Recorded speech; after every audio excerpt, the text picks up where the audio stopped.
G'day, Gideon Rosner here. Now, before looking forward gets started, I wanted to talk to you about a new podcast being brought out very soon by the Institute of Public Affairs. It's called The Heretic, Inside Peter Ridd's Fight for Freedom of Speech on Climate Change. Now, this is a project I've been working on for some time, and it tells the inside story about what Peter Ridd said about climate change and the Great Barrier Reef, how James Cook University tried to shut him down, and most importantly of all, how Peter fought back in court. It's being released to IPA members this Friday, the 15th of May. So if you're interested in checking it out, please do head to ipa.org.au. And now, on with Looking Forward. Hello and welcome back to the IPA's Looking Forward, a weekly podcast of debate and discussion about politics and ideas. Today we've got some of the big issues. We're talking about the 3 stages through which the federal government will shepherd the country out of the lockdown.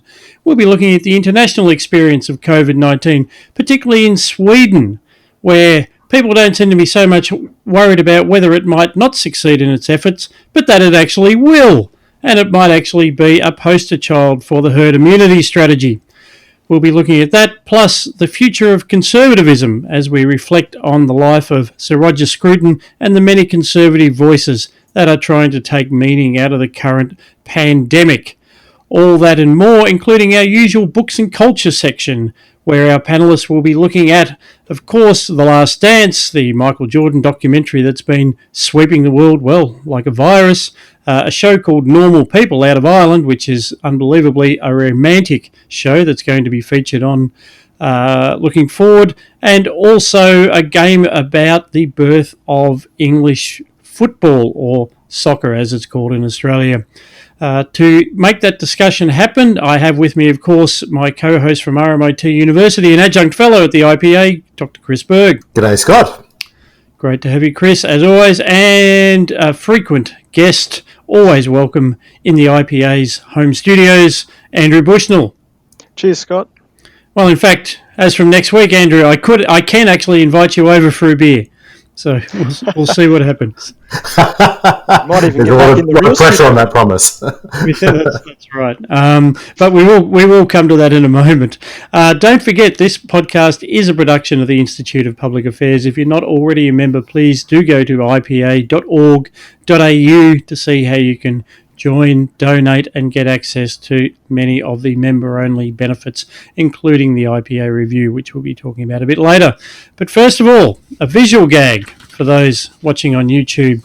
I am holding up, of course, the 3-stage plan, and I'm moving it slowly up to indicate that we're going to move through the 3 stages over the next month or two. I do worry about any plan that can be put onto one page. It's a step forward, but also a frustrating lack of detail. Chris Berg, what did you take out of Friday's announcements and the reactions of the state premiers thereafter? Well, that's right, Scott, and you're right that those plans are a strange combination of vagueness and specificity. We know precisely how many people are allowed into our house, but we know very little about how huge swathes of the economy are actually supposed to function. So, for instance, we know that in New South Wales on Friday, in Victoria on Wednesday, we can have 5 people over to our house, family and friends. Strangely, we weren't able to do that over the weekend, but that's a different story.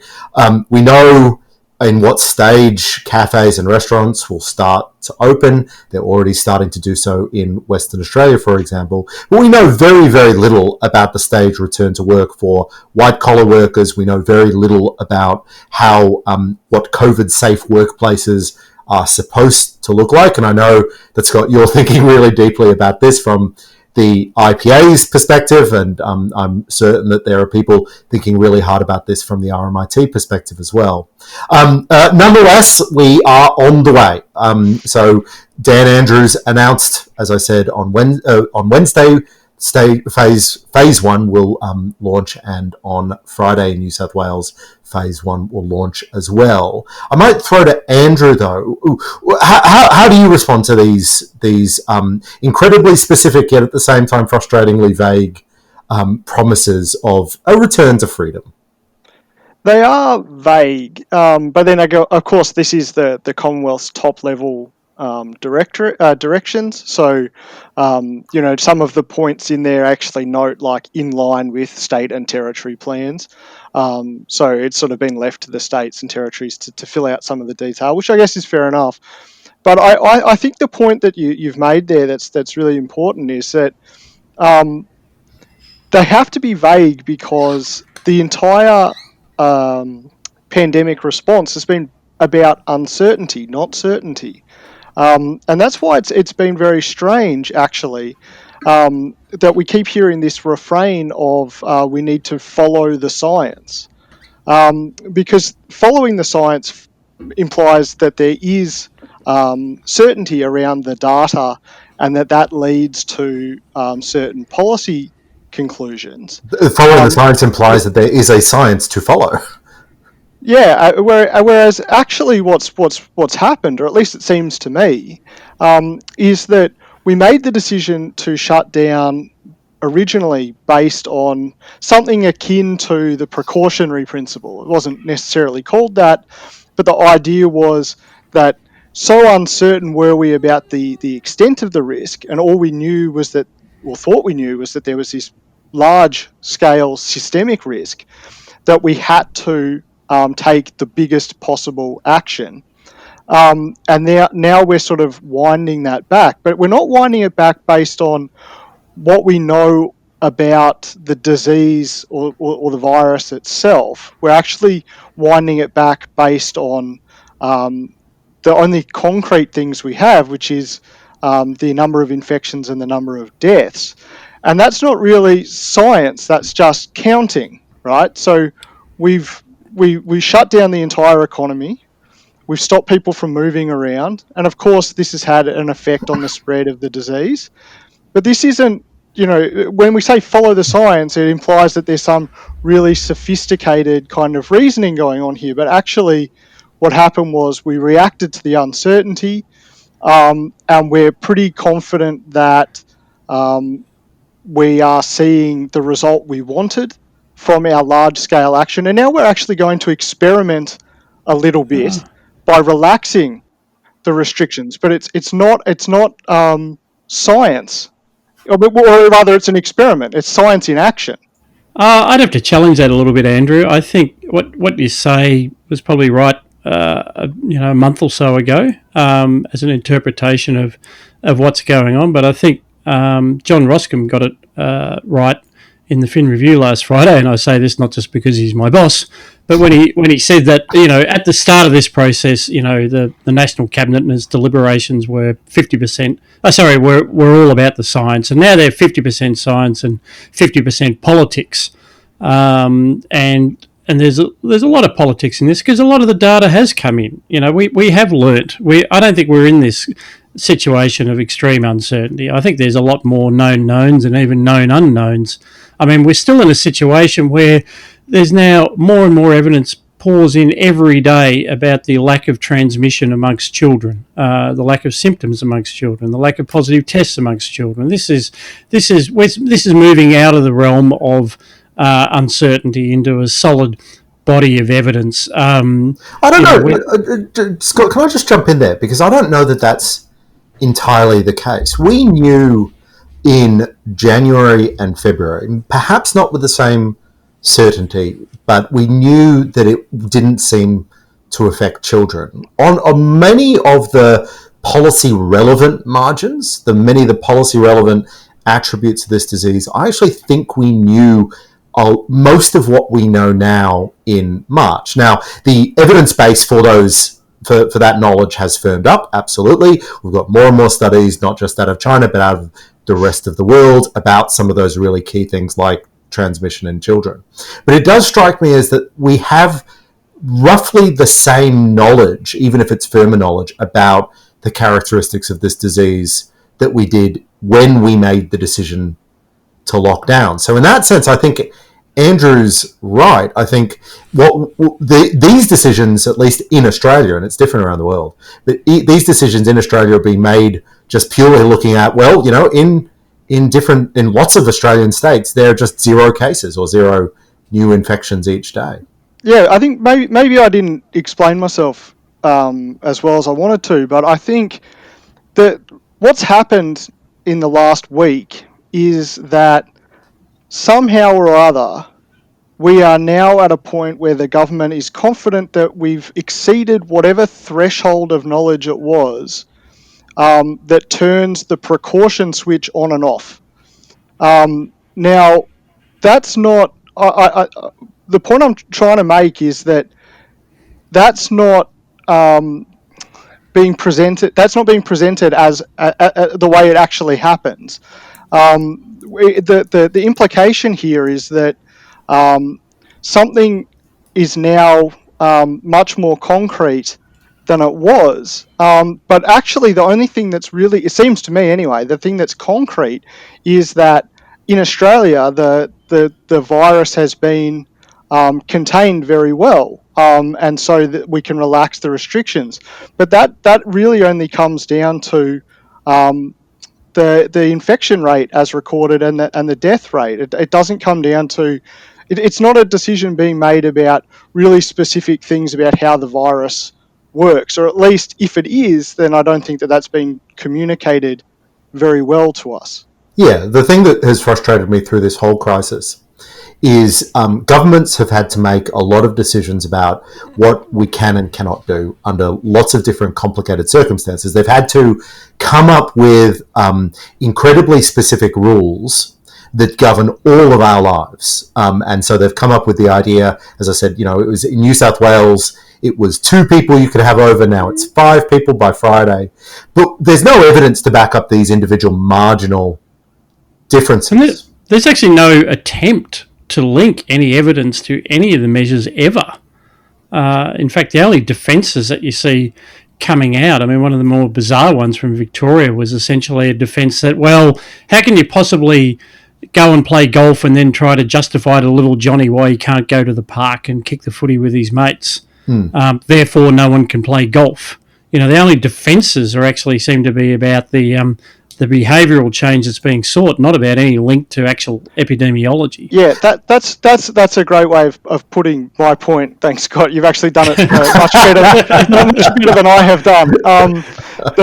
The point I'm endeavouring to make is it's not like we found out some very specific thing about how this virus functions, say like, the temperature in which it grows most rapidly, or something about how it's transmitted, or some very specific thing, and then turn that into these new rules. Actually, all we've done is say, well, we're now well below what we thought would be the disaster scenario of overwhelming the hospitals, and so we can let it out a little bit, and as long as we keep enough of a sort of reserve capacity should it break out again. But like you say, Scott, there hasn't been a real attempt to say, okay, we didn't know about the virus as such, but now we know this and this about the virus and how it spreads and who it's most risky for and why, and how it affects the body in a very specific way. And now we can say these rules. That's not actually the case. What it is that the uncertainty that surrounds it is now better contained by mitigation measures and the capacity of the healthcare system.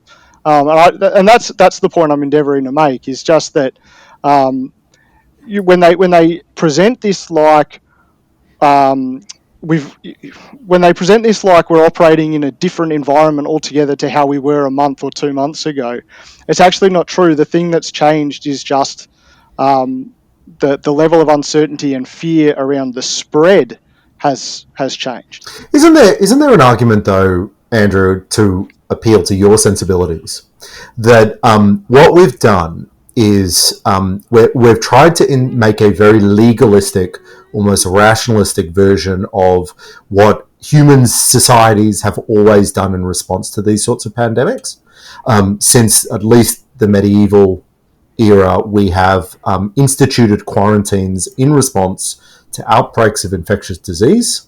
When we were doing it in the medieval ages, we were not having press conferences where they outlined how many people could go into what parks in what circumstances and what businesses were essential. But fundamentally, we are just trying to do a very modern version of adopting that same traditional response.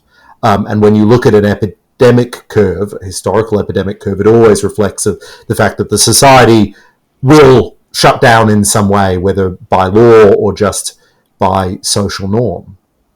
My understanding is that in earlier epidemics, the usual or normal practice was to try and isolate the people most at risk. The thing that seems to be unprecedented is shutting down the entire economy on the premise that we don't know who is at risk, and this has fed into some of the mistakes that have been quite bad. I think we'll talk about in the next segment around protecting old people from the disease. But I think there's a sort of an there's quite a substantial academic literature around precaution and whether it actually makes any epistemological sense, which I won't bore people with too much. But I mean, you got off to a great start. The footnoted version of this talk will be available at ipa.org.au. I would say that this is why we love having you on, Andrew. I am generally a supporter of precaution. I wouldn't say that it is senseless or irrational, but I do think that I think I made this point on the podcast at the very start of this epidemic, is that if that's what you're going on, you actually still have to make a positive, qualitative judgment about the nature of the risk that you confront. Well, how about this, Andrew? How about this for a formulation then, since I did so well saying what you were trying to say last time? Isn't the point that when you're in the realm of known knowns and statistical analysis based on actual firm data, you are in the realm of science?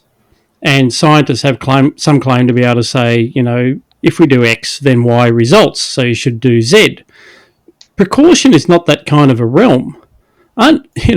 For a conservative, doesn't it sort of cry out that to take precautionary steps, one must apply some common sense, and it brings it back to, and again, this is John Roscombe's point, the fact that it's now 50% politics could actually be seen as a positive. It's like, good, governments will start to become accountable again for the things that they're doing. And what a conservative would say is, well, let's have some common sense. There was a great article. David Penberthy, the South Australian correspondent for The Australian, talking about the relatively calm and sensible measures that were taken over there. It's a smaller state. Everyone knows each other. The chief health officer, the head of the police force. The head of the police force was not, an insane crypto-fascist. I'm not saying anyone in particular is, but just making that point. To clarify. Oh, just to clarify. I'm not speaking of anyone in particular, but just an observation, just connected to anything. And the chief health officer was not obsessed with identity politics or any sorts of other agendas. Just an unconnected observation. Unconnected observation to no one in particular.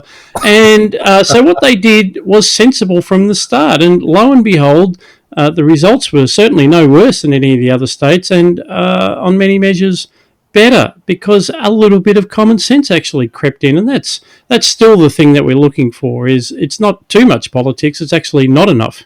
Yeah, and this is the big challenge, that those marginal differences between states, and all the different states, they had versions of lockdown. There's no question. There are no states that had a status quo model, but those differences actually make a really substantial impact on the way we experience these lockdowns. They make a very material difference to our individual freedoms. The idea that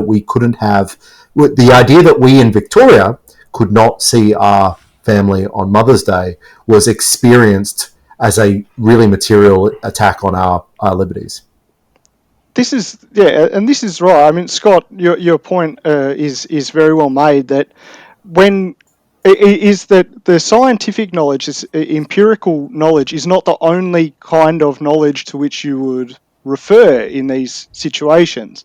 That there's a whole lot of social knowledge, and we can talk about this when we get to Scruton, I guess, at the end. But there's other forms of knowledge that are active in our society on which you can draw, and ultimately, when you have to make a decision about say, shutting down the economy because you're so uncertain about the risk, then there's a number of assumptions that you're making about how people will respond to that.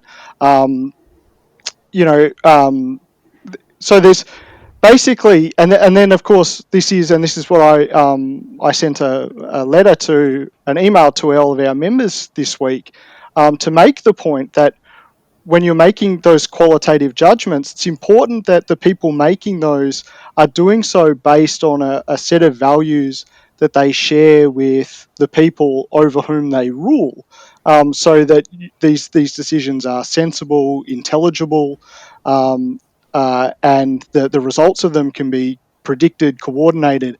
And this is all different kinds of knowledge above and beyond what we do or do not know about the virus itself. Absolutely, and that's a beautiful foreshadowing there. This is Act 1 of the Looking Forward screenplay, in which we foreshadow what's going to come in Act 3 when we talk about... that's the gun hanging on the wall in that. That's the gun on the wall. Gun. Yeah, Scruton's gun. But we do have Act 2 to dispense with, and this is a sudden scene change to Sweden. That's right, Scott. So while we have taken the full lockdown model, other countries have not, obviously Sweden being the most prominent and interesting and controversial example. Andrew, you've observed that the interesting thing about Sweden is almost less whether they are succeeding and more how the left and how many progressives in the Western world have responded to the Swedish case. I think that's right. Is that there seems to be at least a few people, and don't want to give too much of a blanket accusation, but there seems to be at least a few people who hope that the Swedes are wrong. So they have not had a lockdown per se. They have had they've limited the size of gatherings, so to less than 50 people. They've tried to close off access to more vulnerable populations like the elderly. And of course, they have suggested to people that they keep their distance from one another. They've had occupancy limits imposed on bars and restaurants, but they've kept them open. So they haven't gone the whole hog the way we have. They've had a somewhat more moderate approach where they've been willing to trust that most people will do the right thing. And the premise here is that you can't stop the transmission of the virus altogether. You can manage the speed of the transmission of the virus through the community until you build up herd immunity, which at a certain threshold is 60, 70%, depending on the virus, means that the virus can't spread from one person. There's just not enough viable hosts for it to keep spreading. So that's the approach that they've taken. Some people seem to not want that to succeed because and to give it the most charitable reading, they don't want it to succeed because they think that it's based on a quite brutal utilitarian trade-off, where Sweden is saying, well, we'll let it spread, and we know that we're going to have more deaths, more infections, and more deaths early on in the epidemic as it exists in Sweden. One of the senior epidemiologists there, Johan Giesecke, has said that he thinks over a 12-month period, and that's the period that he suggests that it should be judged, over a 12-month period, it'll all even out in the end, and that Sweden will have a roughly proportionate amount of death from COVID-19 as states that have had the full lockdown. And he's saying what he believes and what the Swedish policy implies is that in the end there is no difference between there'll be no difference between countries based on how severe their lockdowns were. And just before, sorry, Chris, just before we go into the merits of that, I just want to say the reason why we're talking about this is because we think it's important. It's not because we say Australia should have done what Sweden did. Australia and New Zealand are clearly the outliers on the world stage. We're in a different hemisphere, in a different season. We've had a lot of luck, as we've discussed on this program. So clearly, I think Josh Frydenberg was completely specious when he started talking about how much worse Sweden's performance was than Australians in a recent speech, because the comparison is not with Australia. We're talking about Sweden versus, say, the UK, or with France, or with Italy, and what their relative performances. But it's important because these issues are not going to go away as Australia comes out of lockdown. We need to understand how we think about these things and how we get to the bottom of what's actually going on, because the virus will be with us for a while. And in Sweden, we have this remarkable counterfactual, which we should be looking at dispassionately, rather than in the way that some of the people Andrew was talking about, who are determined, it seems, to make it into a case of what not to do without actually looking at the facts. At the very least, we all have an interest in trying to find out the merits of different responses to this pandemic for the next one. So even if it's not about pointing fingers or showering some people with praise and others with blame, there's something useful to be learned for the next time, because in an ideal world, it wouldn't be the case that every time there was a novel virus, that was a novel deadly virus, that you had to go to such an extreme in your response. It strikes me that Sweden's a really interesting case because there's this caricature that it's a sort of business as usual model, but it isn't.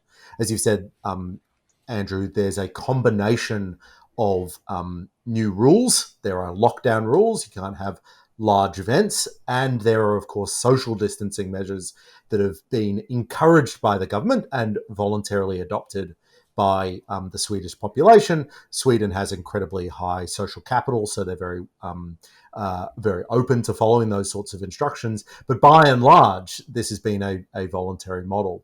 And it ends up being an incredibly significant distinction, because the debate I think we are going to have for years to come will be this interaction between government rules and what we would have done in the absence of those government rules. What sort of social distancing would have we voluntarily acquiesced to? And again, the history of human society tells us, and obviously common sense tells us, that when faced with a global pandemic, when faced with a local epidemic, we don't just go about our daily lives. We don't just go out to nightclubs or bars or pubs, or as we might have done so. We act in response as well.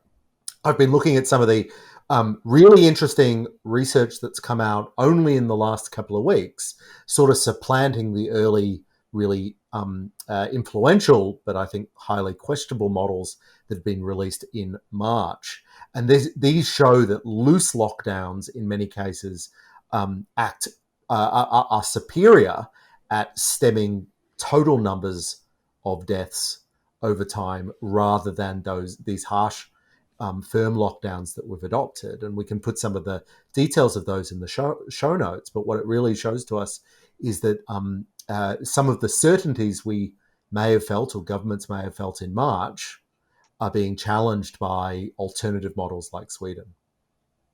And that's right, that the Swedes, it's important to understand about what's happened in Sweden, I think. And you've lived there, Andrew, haven't you? And many years ago now, I was lucky enough to do my master's in a place called Linköping.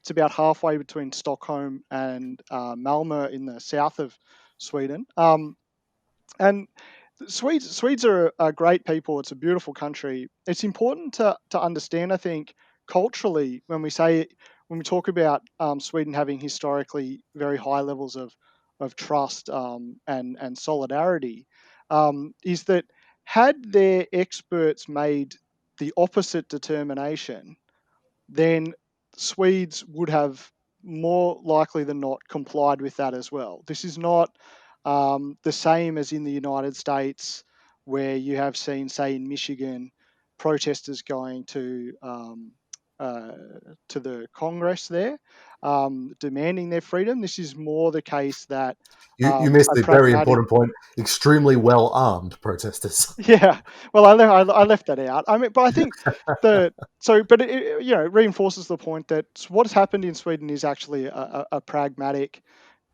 decision, that they think that this will be the best course of action overall, taking into account other factors like wanting to preserve their local customs, not wanting to put too much of a strain on people. I mean, March is spring in Sweden, and spring in Nordic countries is extremely important, because you've just come out of a very brutal winter. The days start getting longer, and people flock to the parks. People rush outside the same way that flowers turn to the sun in the morning. It's a natural response. So trying to lock people in their homes after that winter might have been more of a test. But I do think that people would have complied one way or the other. But I think, Chris, your point about where this debate will end up is actually really important, because I think it's probably the big debate in society anyway, apart from Yeah. pandemic, and it's this um, uh, relationship between rules and individual behavior and how they shape one another. The kinds of rules that you can have based on what people want, and the things that people want based on the rules that are around them and that govern them. Um, and so we were kind of in a debate about that anyway before the pandemic, I think. And this has really brought it out, because you're seeing different societies assert themselves in different ways based on their historical understandings, of their freedoms, of their society, of their culture, of their norms, their willingness to police each other on different things. So it's actually brought out, in a way. Yeah, who would have thought that the home of Magna Carta would actually draw on some quite different cultural roots and go back to a sort of Tory paternalism combined with sort of the ingsoc that George Orwell described. This is like a theatrical production where everybody just keeps staring at the gun, where everything else goes on. Like, look at the gun, look at the gun, it's ready to go. I do want to actually just give a slightly more, before we move on to Roger Scruton's gun. I do want to actually just drill down an interesting instance of this dilemma. So we've been obviously talking about the decision to go into lockdown as a choice, as a decision made on the basis of an assessment about how people will respond with or without government intervention. But there's also, on the other hand, what we're seeing in other countries like the United States, particularly, what we're seeing is almost a socially induced end to lockdowns. Unlike in Australia, where ours are induced, our lockdown is ending because the numbers are so low, so a medically induced one. There's a social movement to abandon lockdowns, to move back to a business as usual and just accept the fact that the virus is going to go through communities, and that's what we're seeing in places like Michigan and Georgia, and lots of places that could foreseeably be very heavily harmed by the virus, but the citizens of those cities and those states just won't accept a lockdown any longer.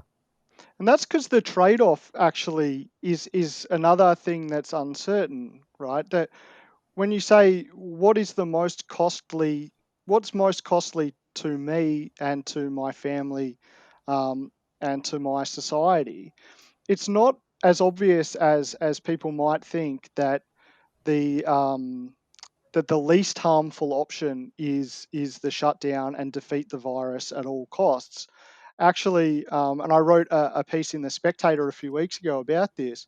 Actually, both sides of the argument, or all sides of the argument, because I think there are shades of grey along the way, all sides of the argument are actually making an argument about what they think that trade-off looks like. The trade-off between, do I, like in the United, to put it in American language, it's like, do I trust the government to do less harm than the virus? And Americans in general, or at least in large parts of the United States, the instinctive answer to that is, well, no, I don't. And in Australia, there's probably less of that reflexive distrust of government, but there's still a certain undercurrent of it. And I think in Australia, the way it comes out actually is as a kind of bias towards the status quo or the status quo ante, in that Australians, I think, are uh, um, starting to demand government explain how we go back. So we saw today Anthony Albanese was giving a speech about how this is a real opportunity for Labor to provide a really progressive agenda about how we have a future that's different from the past, and things like that. But I don't think that that is actually reading the room very well. I mean, I think Australians, it seems to me, and reading the three steps provided by the government, I think the course of action for Australians, or that Australians are looking to government to provide, is actually a path back to a world where I can get on the train in the morning and go to work, and then on the weekend I can go have a pub meal and roll into the footy, and watch Richmond win. So I think, It's kind of nuts too, isn't it? If you think about it, and listeners of the podcast will know what my argument is on this, but it's a non-trivial thing to get back to the status quo of 2019.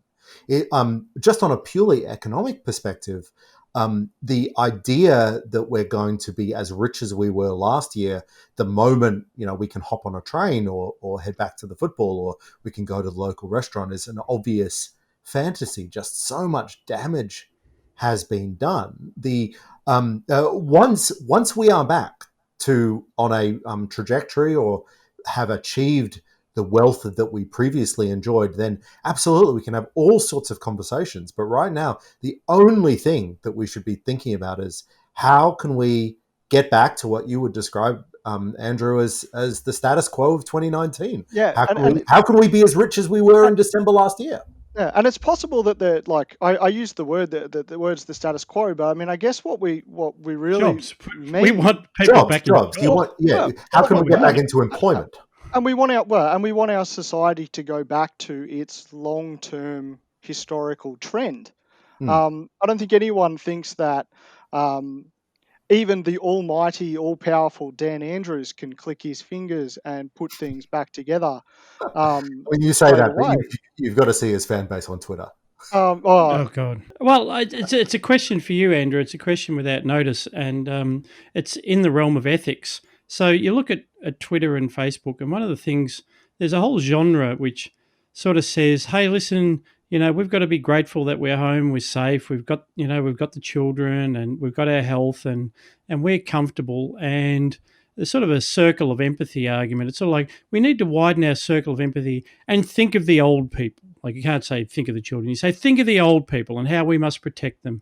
Think of the healthcare workers, and there's this, I think, mostly genuine effort to say, I'm comfortable and I'll put up with these restrictions though because I am thinking of these other groups in society and I want to do my bit to keep them safe. Why is it that you can enlarge your circle of empathy to take into account vulnerable groups who are vulnerable from a health perspective, but they can't enlarge their circle of empathy to include those who've lost their bloody job, who were in casual employment or may have been in permanent employment, can't pay the mortgage, got tremendous domestic stress at home, who want to make different choices in the language that of your analysis, Andrew, but for some reason they're beyond the circle of empathy. They're not being thought about. What's going on? the line there, Scott, I'm afraid to say, is that the recession that's just been created, and the ongoing economic effects are actually attributable to capitalism. Yes, that's a good So point.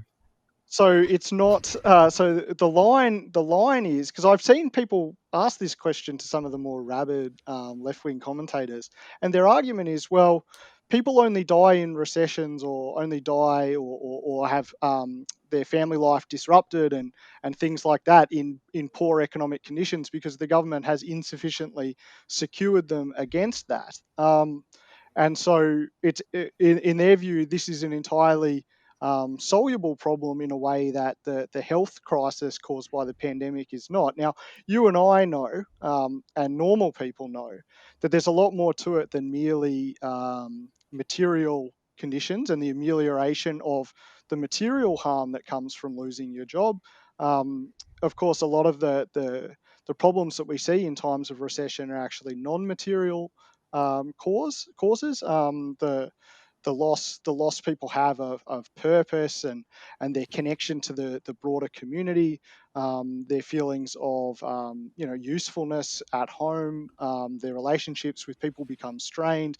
There's the kind of indignity that comes from having to constantly ask people for help and being seen as someone who needs help. And so there's all these natural human reactions that get mixed up in it. But I think the answer to your question, Scott, is why does their empathy not extend that far? Well, they would say their empathy extends so far in that direction that they would like to remake the entire economic and social system that we inhabit. Yeah, I mean, there's an attitude on some political quarters that work is not an inherently dignified thing. There are good jobs, but there are also bad jobs, and society's job should be to remove people from the jobs that whatever elites, whatever intellectual classes don't think are demeaning or something like that. Gentlemen, we have come to that part of the show where we're approaching the end of Act 2. And for those listeners and viewers who've been wondering what these wankers are going on about, what is their in-joke, this is the principle of Chekhov's gun. Chekhov, the Russian playwright, who said, remove everything that has no relevance to the story. If you say in the first chapter that there is a rifle hanging on the wall, in the second or third chapter, it absolutely must go off. If it's not going to be fired, it shouldn't be hanging there. And that was the little in-joke we were making about Roger Scruton, the great British philosopher, of whom we will speak now. This is the latest edition of the IPA Review that I'm holding up to the camera, and this will be arriving in the mailboxes of IPA members over the next week or so, Australia Post permitting. And inside this wonderful edition of the IPA Review is this wonderful article on the great man Roger Scruton, which was written by Andrew Bushnell. This gives us a chance to reflect on not just Roger Scruton, but conservatism generally and what conservatism might look like in a post-COVID world. What would Roger Scruton have made of all this, do you think, Andrew? It's a big question. Let's see if I can get to it. I think no, A once in a lifetime pandemic. as you say, Scott, the article that I wrote was unfortunately an obituary. The great Sir Roger Scruton died on 12 January this year at the age of 75. After a short battle with cancer. Over the course of his lifetime, he wrote more than 50 books. I think he has another one that's just come out, perhaps posthumously. So he hasn't left us altogether in the lurch.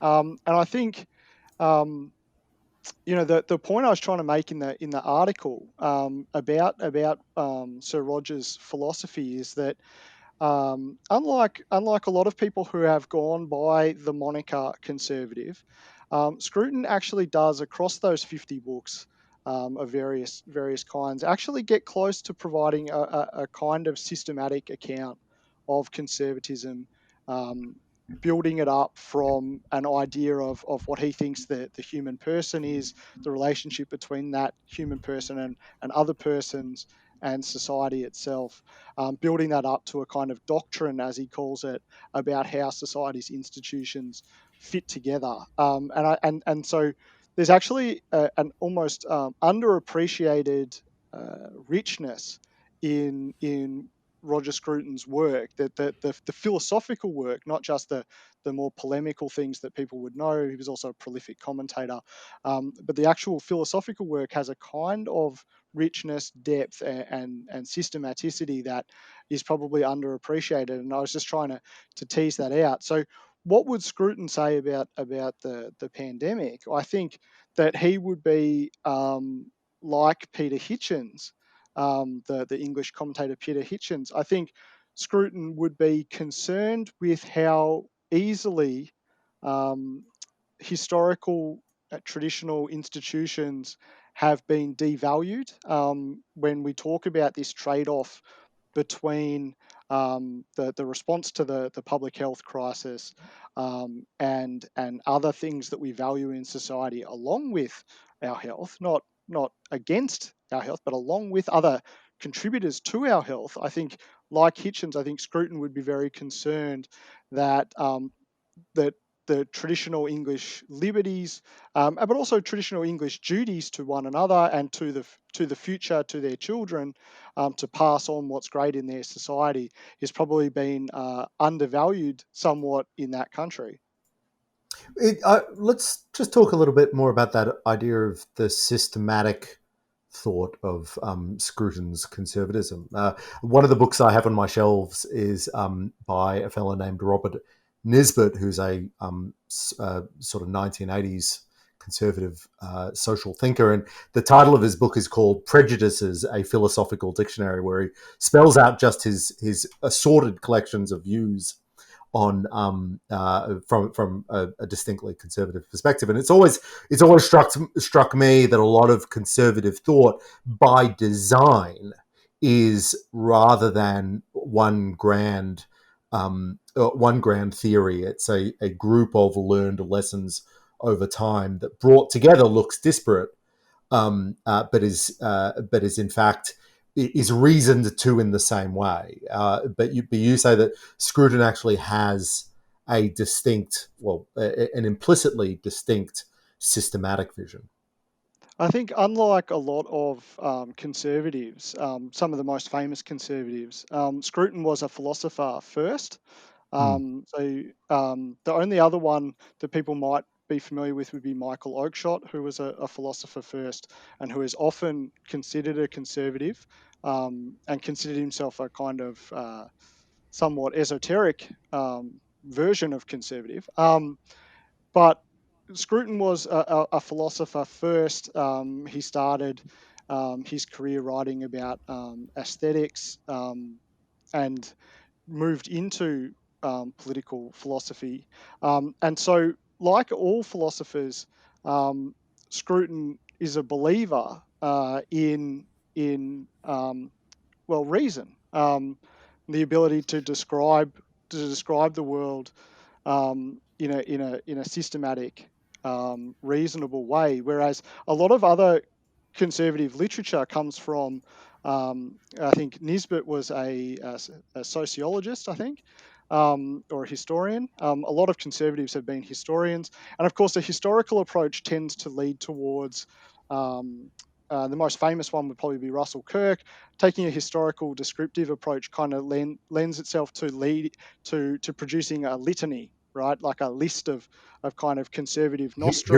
Here are the good guys, Without here are the bad without guys. systematizing them. Yeah, and I think so. I think for Scruton, I think what makes Scruton interesting, and certainly from the point of view of my research, which is my thesis is basically an argument that conservatism can be described in the same political philosophical terms as any other ideology, if you like to use that word. That it has an ideal of society that it is trying to realise, in the same way that, say, liberalism or socialism or any other ism is trying to. And I think in Scruton we get the closest we have, in my view, to something like that, where Scruton says, well, as a matter of fact, the human person does not know his own mind in a direct way.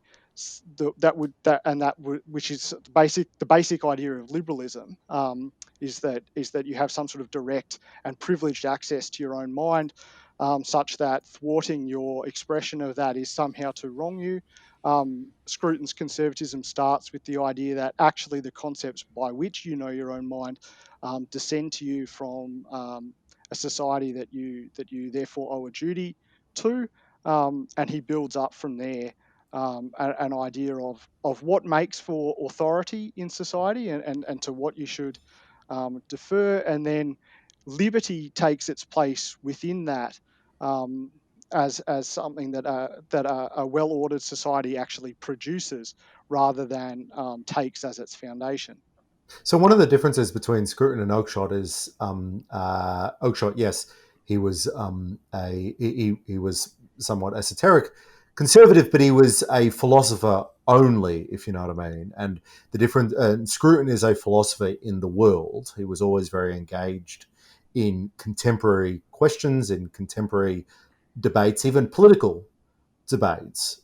So while no doubt Scruton's philosophy will have a legacy that will be discussed by conservative and other philosophers in decades to come, what would you say the Scruton's sort of political or public discourse legacy is? It's a good question, because Scruton, and I say this in the piece, is that Scruton would often infuriate his opponents by being both profound and Sharp. willing to and willing to throw punches.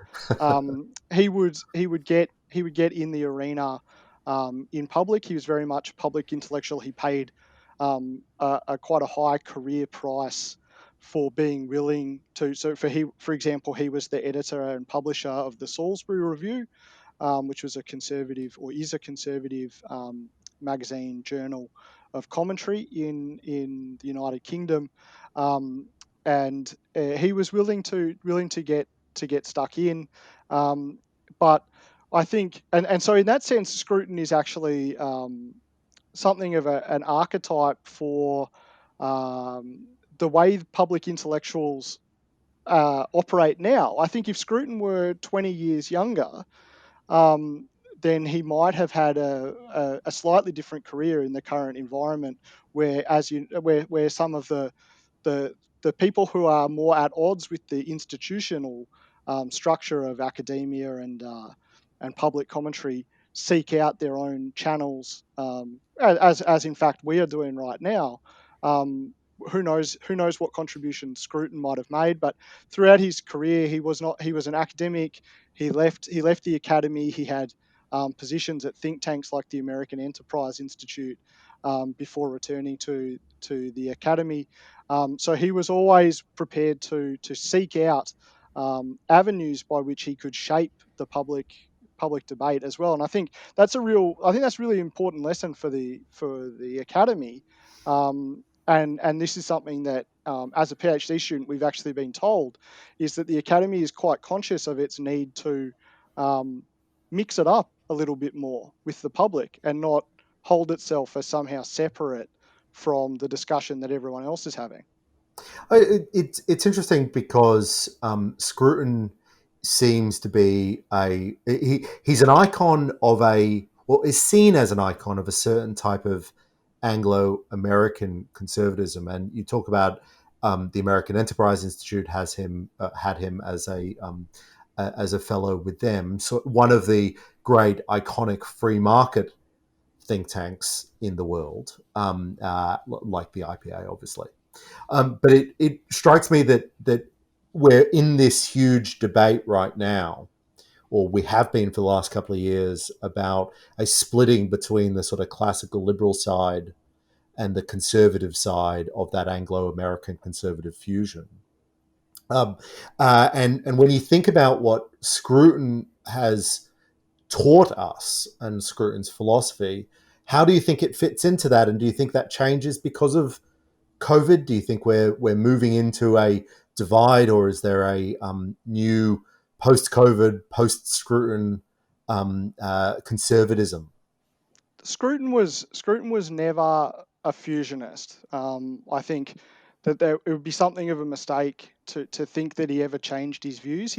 His first political work was The Meaning of Conservatism, and that came out in the early 80s, and was actually a response to what he thought was the excesses of the impending Thatcher period. So she had just come to power, but of course it took a few years for Thatcherism proper to get up and going. And I think Yes, and just to interrupt, I was shocked in your review to read that, he wrote that in 1980, a year after she was elected. So he was on it straight away.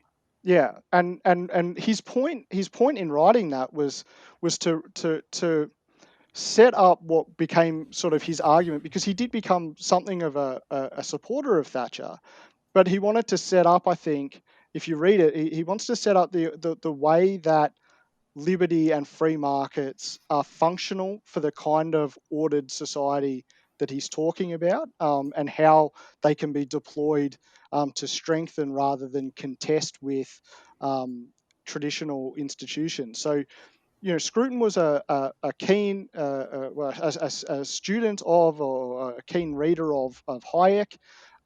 He made arguments for the conservative aspects, that what he thought were the conservative aspects of Hayek's thought. Now, Hayek, of course, much more considered probably the standard bearer these days of the classical liberal tradition, probably the classical liberal to whom most people would refer in using the term. But Scruton saw in particular the idea of the sort of the evolutionary development of social knowledge. He saw a way um, to understand, I guess, the origins of, and the value of that socially distributed knowledge, that both traditions hold in high esteem. Does any of that change because of how do you think this changes after the once in a century pandemic and shutdown of all our liberties? Now that we don't have liberties anymore. Yeah, well, I mentioned before that I think the debate that we've been having in our society for the last few years anyway, I think it's the big debate in all different aspects of certainly philosophy, um, is and probably in economics, you'd know this better than me, but this sort of push and pull dynamic interplay between institutions and individuals and Hmm. how they shape one another, and of course the conservatism at the moment is returning to what I would consider its true argument, which is that you can't understand individuals and individualism separate from the institutions that shape who those people are, and what makes their lives meaningful, and their individual persons valuable. So I think I think that's what's changing in conservatism now. Is there a future for? Well, the old fusionism, I think, has been called a dead consensus. There was a famous piece a little while ago, was signed by a few conservatives, saying that the old fusionism is dead. But if there is a new fusionism, or the a chance for cooperation going forward, then I think um, concerns around it probably comes down to concerns around the what we call the administrative state, this huge bureaucratic, um, the bureaucratic force that takes it upon itself to rationalise society. That you can get to opposition to the kinds of massive interventions that we've seen in the name of, say, public health.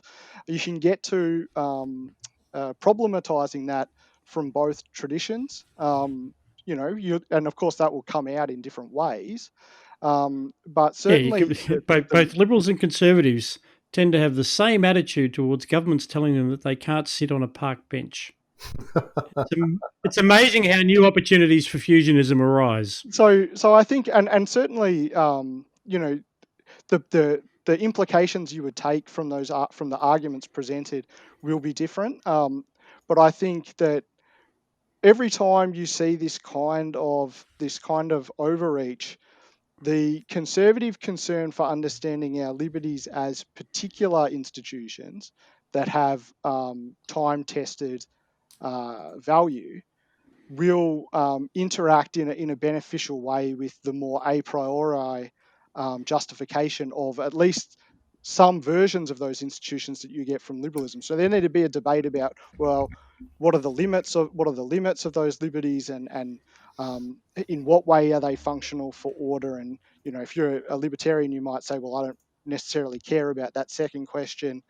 But in the middle of a crisis where um, you seem to have bureaucrats and the occasional premier enjoying their power a little bit, then I think you can sort of see the contours of, a little bit, at least the potential for continued cooperation.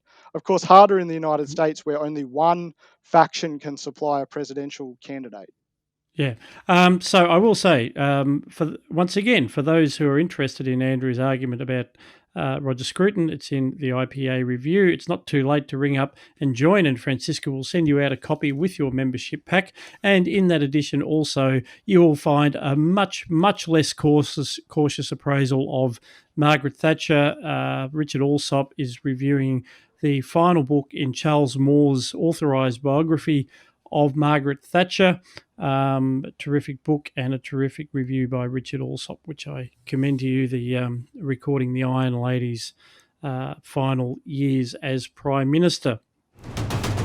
Speaking of books and culture, we've come to that segment of the program where we discuss what we've been reading, watching and listening to, and this time it's mostly watching.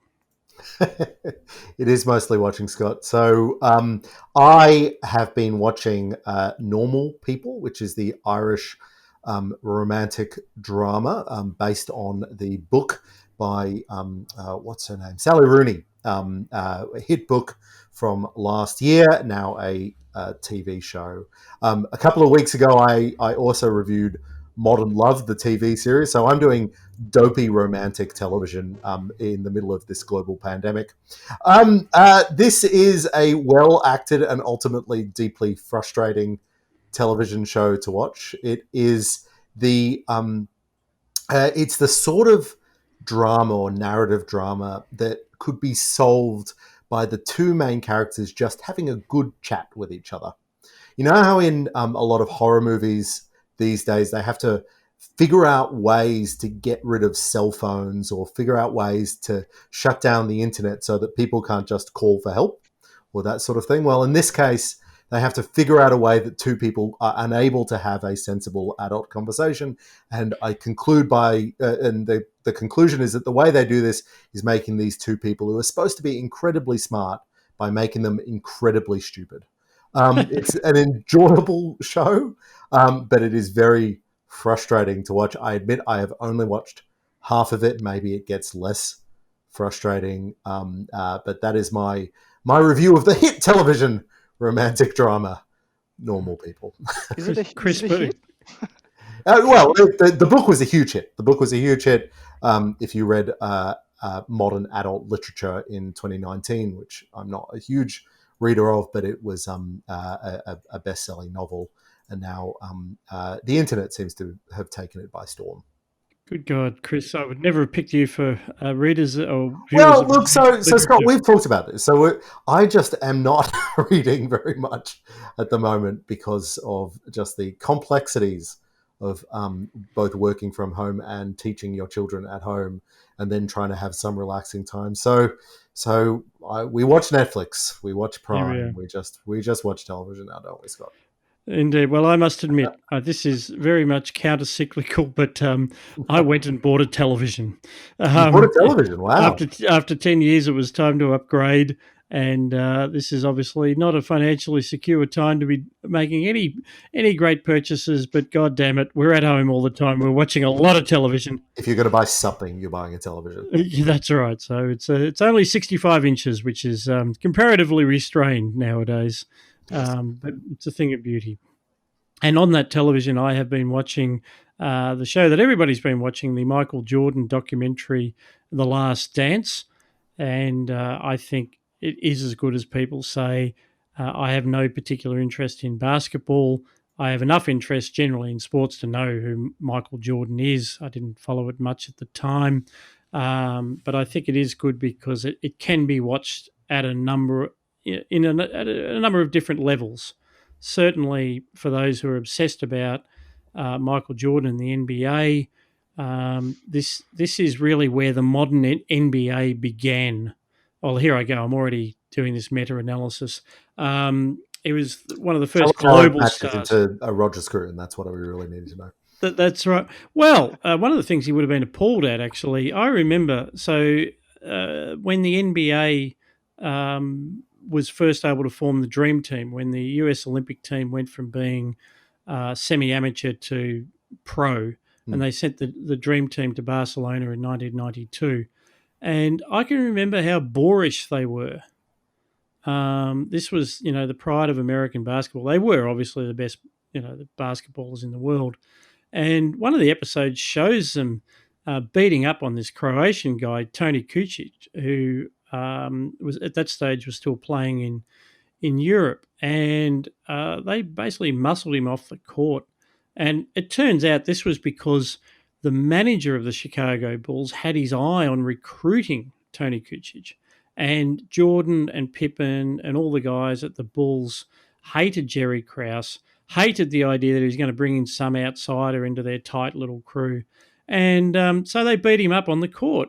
And I can actually remember thinking, these guys are assholes. This is actually this certainly doesn't come out in the documentary, but it's like, this is everything that's wrong with America. But what it does say, and it's true, that this is when Jordan went from being this mega star in America to being a mega star in the world. It's like the start of that trail that takes the NBA all the way to China. Last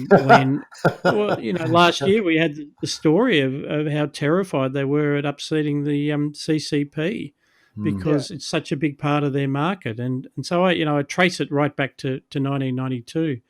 You blame the Dream Team. Nice. I do. It's certainly interesting watching the documentary, and I'm old enough to remember. I was kind of in probably the right demographic in the early 90s, where everyone suddenly overnight seemed to be interested in basketball. And at the time, in the early 90s, the NBL here in Australia was getting 10, 15,000 people at the matches. And it was all because this sport had just been driven into people's consciousnesses by Jordan, by the marketing around him, by how I sort of disagree. I remember. The campaign around Jordan was always, be like Mike, because he's the most charismatic man in the world. This incredible athlete, good looking, well behaved off the field. All of this, like the perfect pin-up boy. And it's really interesting watching the documentary to look at the old half-empty stadiums they were playing in the mid '80s, and then to think about what the league became in the '90s. On the back of not one man's charisma. The Dream Team had this collection of superstars. You had Bird and Magic Johnson, who carried the sport through the '80s. But on the back of one man being just incredibly driven and really, really good at his sport, better than anyone, and prepared to go out there every single night to prove it, turned this sport from the sort of fourth ranked sport in the United States to this huge global sport. It's now played in almost as many countries as soccer.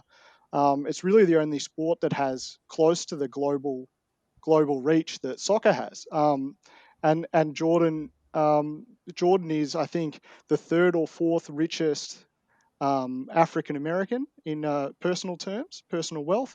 He actually owns one of the teams in the NBA now. And I just think the story is just incredible. This one man, and I think in the documentary he comes across as an extraordinary person, just with deep well springs of drive that you can only admire. The worst thing they've been able to pin on him so far is that when asked about politics, he didn't want to talk about it. The only true crime. Yeah, which these days is considered like the most horrendous abuse against the democratic process or something, that anyone who's famous has to he refused to endorse the Democratic candidate for the Senate in North Carolina, who was going to unseat Jesse Helms, and the famous comment that came out was, "Republicans buy shoes too." Well, yes, and the only anecdote I have. So I'm your age, Andrew. So I was 10 years old, but I was in the US as well. And the dominant thing about the Dream Team was it required us to all wear Nike shoes for basically a decade. It was the only thing you could wear to school. Well, that was Jordan. That wasn't the Dream Team. They were sponsored by Reebok, which is actually in one of Oh, the I'm wrong. episodes. Okay. Yeah, Yeah. he famously covered up the Reebok logo with the American flag. Yeah, So, which is so genius. I mean, it's it's actually genius. They couldn't genius. argue about it. It's like evil genius, but it's genius. So I agree with everything you said, Andrew. It certainly, as a sports documentary, as a insight into the mind of someone who is always on, always competitive, the drive to win, how he made that team. I think Phil Jackson, the coach, is also fascinating because he turned it from a team built around one man to who was scoring like 50, 60 points a game to a more rounded outfit that could then win all those championships. I'm just making the point that I think you could almost make documentaries about this documentary. This is footage that's stayed there for 20 years, and it really charts a transition. Scotty, Dare I connect it to Roger Scruton? Good. I'd Go. be disappointed if No, you no, didn't, no. Andrew. I have to try. But one of the things that's so interesting in this documentary about Phil Jackson, the coach in particular, and it's something that we've heard a lot about in the last couple of years around Richmond, which is my footy team, which is that periodically coaches rediscover the idea that they'll get a better performance from their team if they let the individuals within that team express themselves the way they want to express themselves. And I think it's a really interesting example of how the institutional priorities and the priorities of the players have to be brought into alignment. And Mm. the Bulls had not just Jordan, who's an outsized personality as well as being a great player. They had another great player, Scottie Pippen, and then they also had Dennis Rodman, who's one of the all-time greats, but also a unique, let's say, character off the court. And what Makes Phil Jackson found. Dustin Martin look like a conformist. Yeah. Yes, and that's right. And so when Damien Hardwick was asked, how did Richmond turn it around, and finally become successful after so many years, and Hardwick has explained at length how what he learned was that he had to relax a little bit and not micromanage the players quite so much off the field and not expect them all to conform necessarily to his idea of a professional, but to make sure that their training and their playing was professional. Which isn't to say go out and do whatever you want, but it is like you have to treat people as who they are. And Phil Jackson says basically the same thing in the documentary about Dennis Rodman, and it's just an interesting thing because obviously the institution has its priority, which is winning. And the individuals want to maximize, they want to win, of course, but they want to maximize their earnings and things like this. And there's an interesting um, the ways the institution's priorities have to become deeply embedded in the players. They have to see it as being something Yeah. beyond themselves that they contribute to. Yeah, it was the president of Richmond who said, it's not champions don't win premierships, clubs do, and that's a direct lift from Jerry Krause, who was the manager of the Chicago Bulls at that time. Yeah, exactly. And so I think that in its own way, it's a little bit like what Scruton was trying to get at in his philosophy, which is that to really have an organisation that succeeds and that pulls in the same direction towards its goal, actually a kind of what's the word I'm looking for, liberality perhaps, towards some of the characters and who they are, and not always looking over their shoulders, is actually more functional for that goal than giving everyone a military haircut and making them march up and down all the time. Indeed. So great show. There you go. I said that it was working at lots of levels, and you've just proved my point. We'll bring it back. We'll review it again when they for the last couple of episodes, which will be on deck. I think from tonight. We're recording this on Monday. And Andrew, your culture pick. Yeah, well, I chose mine sort of after you guys had chosen yours, and I thought I'd choose one that kind of splits the difference. It's a drama about sports, and so it's called The English Game. It's about it's a dramatisation of the birth of professional soccer in England.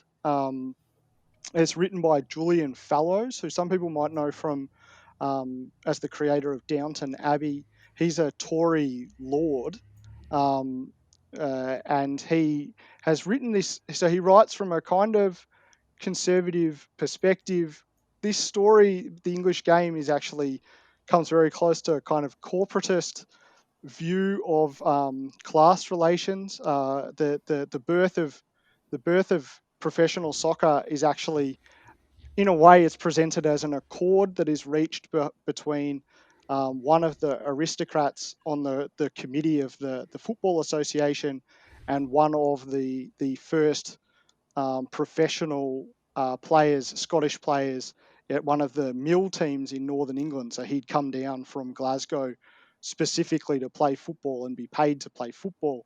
And of course, this was against the rules at the time, but this one aristocratic character was able to see that, well, this is kind of how the game is going.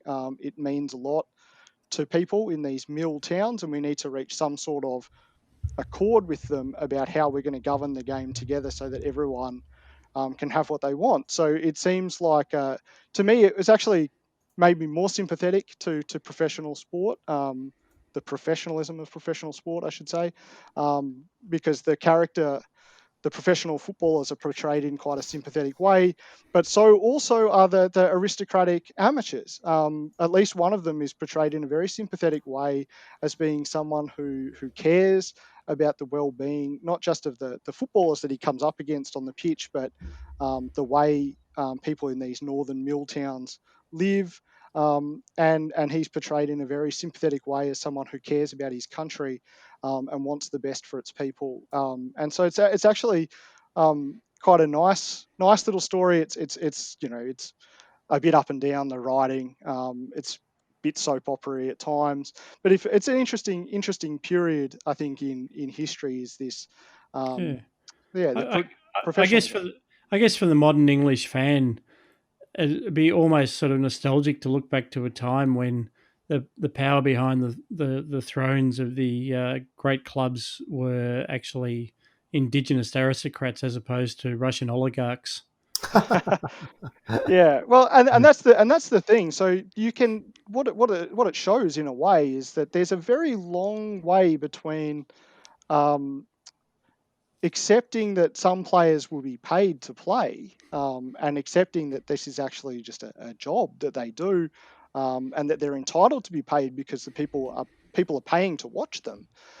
It's a long way from that to the way the Premier League is now, where you have various owners of clubs implicated in all kinds of terrible business, even the occasional war crime, and it's really become a plaything for sort of the worst kind of international deracinated global elite, compared to good old fashioned English aristocrat, who in the end still went to church on Sundays with the working men, and so could understand their lives, and understand how he could help them.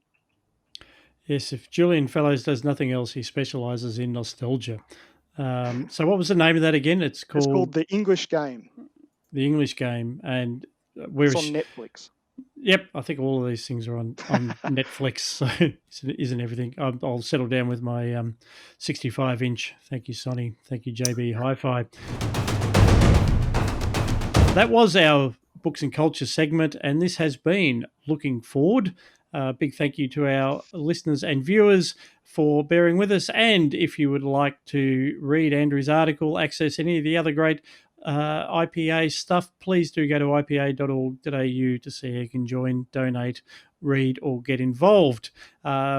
Big thank you to my fellow panelists, Chris Berg. Thank you, Scott. And Andrew Bushnell. Thanks, Scott. And Josh Stranger in the remote control room. We'll be back with more Looking Forward next week.